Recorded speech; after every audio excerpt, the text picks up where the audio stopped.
నిర్మల్ జిల్లా కేంద్రంలోని మున్సిపల్ కార్యాలయం ఎదుట మున్సిపల్ అవుట్ సోర్సింగ్ శానిటరీ ఉద్యోగులు ఆందోళనకు దిగారు. పెండింగ్లో ఉన్న 3 నెలల జీతం వెంటనే చెల్లించాలని కోరుతూ ఈ ఆందోళన చేపట్టారు.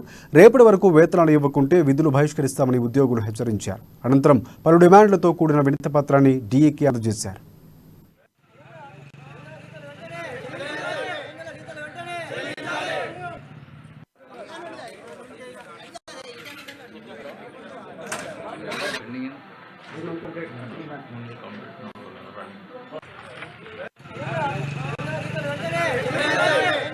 జీతాలు మాకు సార్ చెప్పిన ప్రకారం అయితే రేపు కమిషనర్ గారు లోకల్ లేరు కాబట్టి సార్ ఈ రోజు ఒక పూట చూడు అని చెప్పాడు. రేపు కమిషనర్ గారు వచ్చిన తర్వాత అలా ఏం చేయాలని రేపు ఆలోచిస్తాం. ఈ జీతాలు టైం దొరక చాలా ఇబ్బందులు ఎదుర్కొంటాం. స్కూల్ ఫీజులు అయితే, నిత్యావసర సరుకులు అయితే, కరెంట్ బిల్లు కానీ, ఇంటికి రెంట్ కానీ, బైక్ ఫైనాన్స్ కానీ చాలా ఇబ్బందులు ఎదురవుతున్నాయి.